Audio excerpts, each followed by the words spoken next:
नमस्कार विद्यार्थी मित्रो, आज आपण इयत्ता 5वी गणित शिष्यवृत्ती परीक्षा यामध्ये असणाऱ्या घटकांचा अभ्यास करणार आहोत। मित्र हो, पहिला घटक आहे घटक क्रमांक 1 संख्याज्ञान। या संख्याज्ञान या घटकासाठी 12% हा भारांश आहे। 12% म्हणजे या घटकावर आधारित 12 गुणासाठी प्रश्न विचारले जाणार आहेत। 12 गुणासाठी प्रश्न विचारले जाणार आहेत। आता यातील पहिला जो घटक आहे तो आहे आंतरराष्ट्रीय व रोमन संख्या चिन्हे। आंतरराष्ट्रीय व रोमन संख्या चिन्हे असे एकूण 7 घटक आहेत। त्या 7 घटकांना हे उपघटक आहेत, असे मिळून 12 मार्क आहेत। पहिला आहे आंतरराष्ट्रीय व रोमन संख्या चिन्ह। नंतर असणार आहे 10 अंकापर्यंतच्या संख्यांचे वाचन व लेखन। तिसरा मुद्दा असणार आहे दर्शनी किंमत, स्थानिक किंमत, विस्तारित मांडणी। त्यानंतर चौथा मुद्दा असणार आहे 1 ते 100 या संख्यावर आधारित प्रश्न। पाचवा उपघटक आहे मोठ्यात मोठी व लहानात लहान संख्या तयार करणे। सहावा मुद्दा आहे संख्यांचा चढता क्रम व उतरता क्रम आणि त्यांची तुलना। आणि सातवा मुद्दा आहे सम, विषम, मूळ, जोडमूळ, सहमूळ, संयुक्त, त्रिकोणी व चौरसी संख्या। या उपघटकावर तुम्हाला 12 गुणाचे प्रश्न या स्कॉलरशिपच्या परीक्षेला विचारले जाणार आहेत। यातील पहिला जो घटक आहे तो आहे आंतरराष्ट्रीय व रोमन संख्या चिन्हे।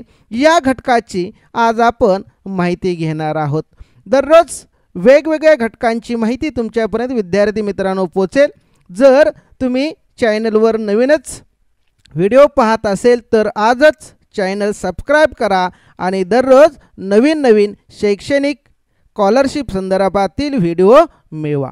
आता पहिला मुद्दा आहे देवनागरी लिपीतील संख्या चिन्हे। म्हणजे मराठी अंक आहेत 0 1 2 3 4 5 6 7 8 9 हे झालेले आहेत। आणि आंतरराष्ट्रीय संख्या चिन्हे म्हणजे काय? 0 1 हे इंग्रजीमधले अंक सुद्धा लेखन झाले 0 1 2 3 4 5 6 7 8 9। ह्या बेसिक गोष्टी आहेत, हे आपल्या लक्षात यायला पाहिजेत। त्यानंतर रोमन संख्या चिन्हे आहेत। रोमन संख्या चिन्हे आणि आंतरराष्ट्रीय संख्या चिन्हामध्ये काय आहे? आई हे अक्षर आहे त्याला 1, व्ही ला 5, एक्स ला 10, त्यानंतर एल ला 50 आहे, सी ला 100, डी ला 500 आणि एम ला 1000 आहे। मित्र पहिली 3 अक्षरे एकूण 7 ही अक्षर आहेत आणि यावरच आधारित हा घटक आहे। ह्या 7 रोमन चिन्हामध्ये या ठिकाणी 0 ला कोणताही अंक नाही। आंतरराष्ट्रीय संख्या चिन्ह 1 5 10। आता लक्षात ठेवा यामधले पहिले 3 घटक लक्षात येतात। 1 ला काय लिहितात, 5 ला काय, 10 ला, पण इथं बऱ्याचशा विद्यार्थ्यांचा गोंधळ होतो। त्यासाठी आपण लक्षात ठेवायचा LCDM। LCDM हे लक्षात ठेवायचं। LCDM म्हणजे काय? 50 100 500 आणि 1000। म्हणजे गोंधळ होत नाही। एल ला किती म्हणतात, सी ला किती, एल 50, सी 100, डी 500 आणि एम 1000 असणार आहे। त्यामुळे LCDM हे पाठ करा। LCDM हे पाठ करा म्हणजे तुम्हाला याच्यावर आधारित ज्यावेळी उदाहरणं सोडवायची आहेत त्यावेळी त्याचा उपयोग होतो। एकदा जर लक्षात ठेवलं तर आपल्या चुका होत नाही। तर सी ला काय म्हणतात, डी ला काय म्हणतात, चुका होण्याची शक्यता। म्हणून LCDM ध्यानात ठेवलं तर 50 100 500 1000 असं लक्षात राहील। माझा चॅनलचं नाव आहे राजेंद्र जाधव। मित्र राजेंद्र जाधव या चॅनलवर तुम्हाला गणित विषयासंदर्भात व्हिडिओ मिळतील। 8वी स्कॉलरशिप गणित असेल, 9वी 10वी गणित असेल, 8वी गणित असेल, इतर 200 पेक्षा जास्त व्हिडिओ तिथं पाहायला मिळतील। रोमन संख्या व आंतरराष्ट्रीय संख्या लेखन याविषयी काही नियम आहेत ते आपण पाहणार आहोत। पहिला मुद्दा आहे रोमन संख्या लेखन पद्धतीत 0 या संख्येला कोणतेही संख्या चिन्ह वापरले जात नाही। म्हणजे शून्याला कोणतंही चिन्ह नसतं।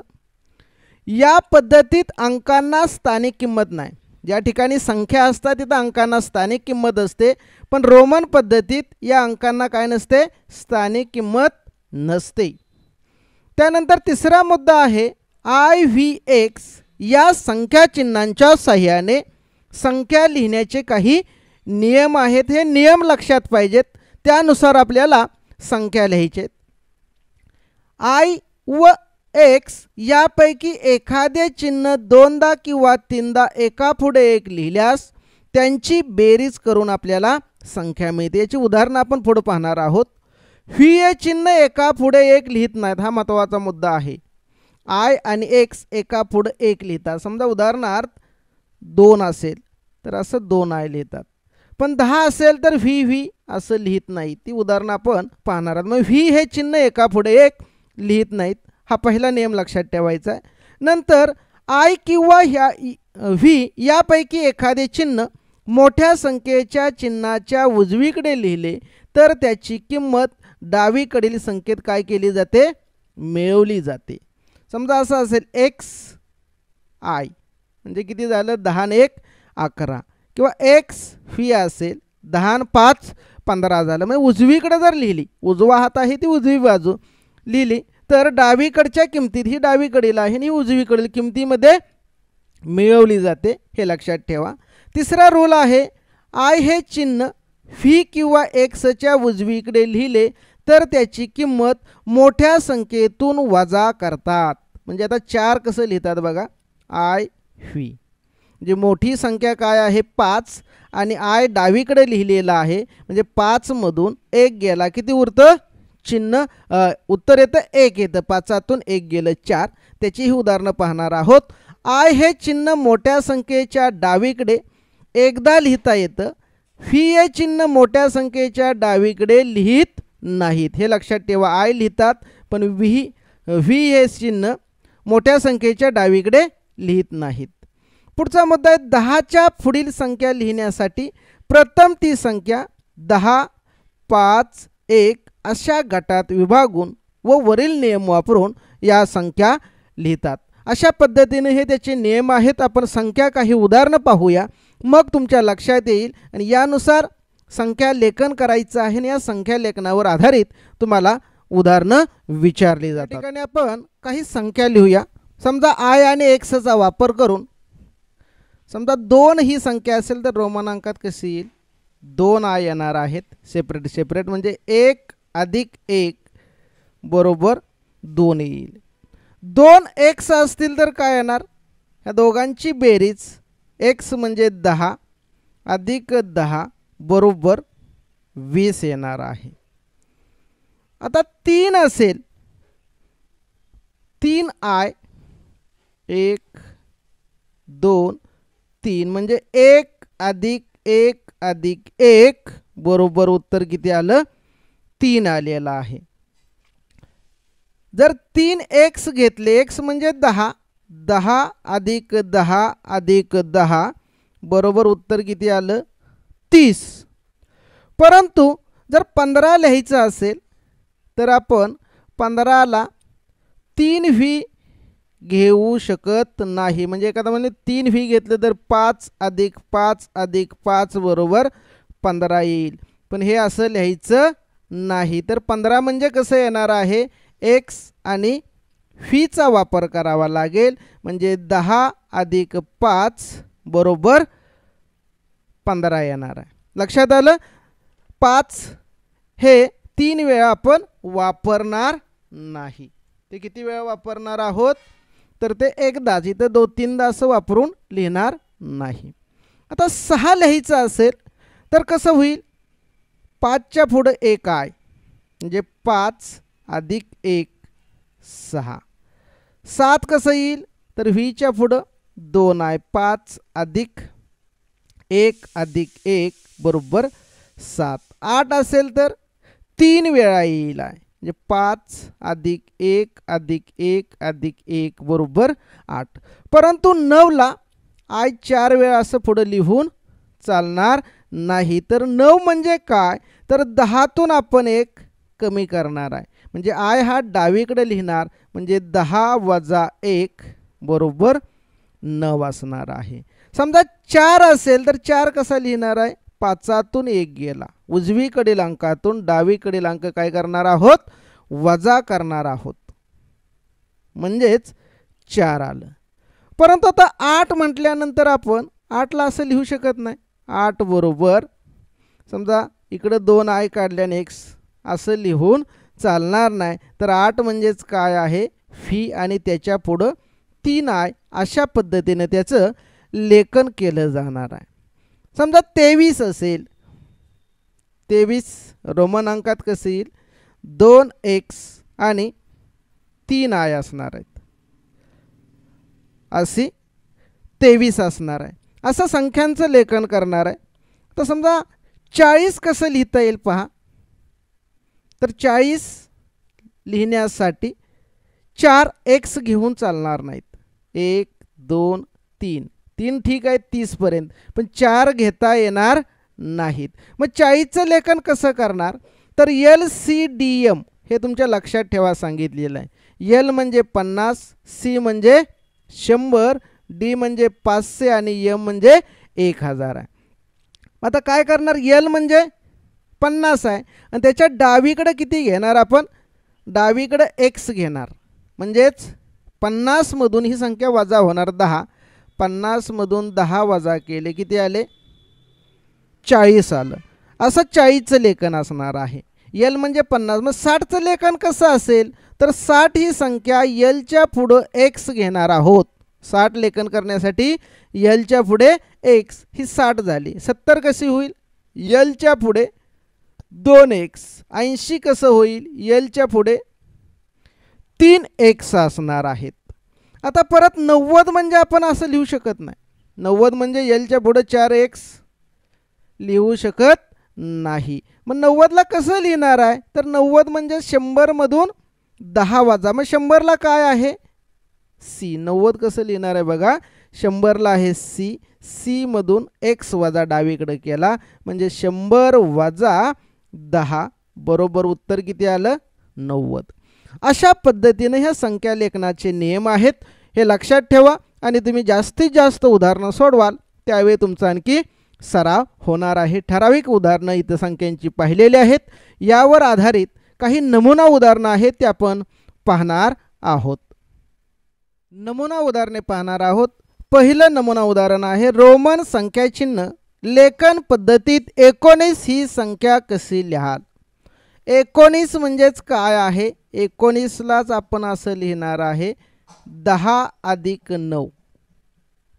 मग 10 म्हणजेच काय आहे त्याला x आणि 9ला काय लिहितो ix. म्हणजे आपला पर्याय काय आहे. पर्याय क्रमांक 3 असणार आहे.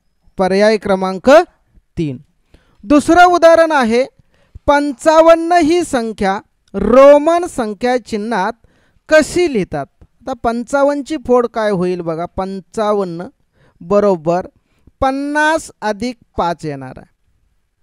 मग 50ला काय हे लक्षात ठेवा क्लुप्ती LCDM. LCDM महत्त्वाचं आहे. L म्हणजे 50 आणि V म्हणजे काय आहे 5. म्हणजे LV हा दुसरा पर्याय क्रमांक असणार आहे. त्यानंतर तिसरं उदाहरण आहे CCXIX ही संख्या आंतरराष्ट्रीय संख्या चिन्हात कसं लिहाल. आता हे रोमन अंकात दिलेलं आहे संख्या चिन्हात आंतरराष्ट्रीय. आता CC म्हणजे काय होईल बघा. Cला काय म्हणतात C प्लस C प्लस हे किती आहे x 10 आणि हे किती आहे 9 आहे. म्हणजेच काय झालं 100 अधिक 100 अधिक 10 अधिक 9 म्हणजे 219 हा पर्याय क्रमांक आहे. किती आहे 219 म्हणजे पर्याय क्रमांक 4 येणार आहे. त्यानंतर पुढचं चौथं उदाहरण DM वजा D. आता LCDM सांगितले म्हणजे M ची किंमत किती आहे आपल्याला माहिती आहे 1000 वजा D ची किंमत किती आहे 500. म्हणजे 1000 मधून 500 वजा केले किती येतं 500. मग 500 ला अक्षर कोणता आहे रोमन अंक D म्हणून पर्याय क्रमांक D असणार आहे. यानंतर पाचवं उदाहरण आहे 47 वजा 10 या वजाबाकीचे उत्तर रोमन संख्या चिन्हात कसे लिहाल. आता पहिल्यांदा 47 वजा 10 म्हणजे किती आलं 37 आलं. 37 म्हणजे काय 10 किती वेळा येईल 10 10 म्हणजे 30 अधिक 7 थोडक्यात. मग 30ला 3 एक्स येणार आहेत, एक्स एक्स एक्स आणि 7. म्हणजेच पर्याय क्रमांक या ठिकाणी 3 एक्स आहेत आणि 7.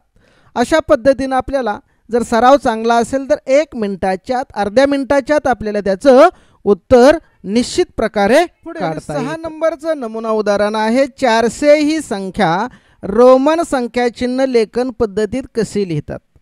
आता 400 म्हणल्यानंतर बऱ्याचशा विद्यार्थ्यांचं या पर्यायाकडे लक्ष जाऊ शकतं. सी सी सी 100 100 100, पण हा पर्याय नाही. तर 400 म्हणजे काय आहे, जसं 4ला लिहितो आपण, 5तून 1 गेला, आय डावीकडे लिहितो, तसं LCDM 500ला काय लिहितो, डी अक्षर लिहितो आणि त्यातून काय करणार आहोत, सी म्हणजे 500 वजा 100 बरोबर काय आहे 400. म्हणजे हा पर्याय काय आला, CD हा तिसऱ्या नंबरचा पर्याय आलेला आहे. आता त्यानंतर 7वं नमुना उदाहरण, पुढील पैकी संख्यांची चुकीची जोडी कोणती. आता 4ला IV बरोबर आहे, 6ला VI, 15ला 3V आणि 25ला XXV म्हणजे हे बरोबर आहे. 15ला 3V लिहित नाहीत, म्हणजेच चुकीची जोडी काय आहे, पर्याय नंबर 3 आहे. त्यानंतर 8वं उदाहरण आहे, LCXI ही संख्या आंतरराष्ट्रीय संख्या चिन्हात कशी लिहाल. आता ह्या LCचा अर्थ पहा, LC म्हणजे काय, तर C म्हणजे काय आहे तुमच्या लक्षात आलं असेल. LCला काय लिहायचं आहे, LC C म्हणजे 100, 100 मधून 50 वजा केलं, उत्तर किती आलं, 50 आलं. आणि XI म्हणजे किती आहे, 11, 50 अधिक 11 बरोबर 61.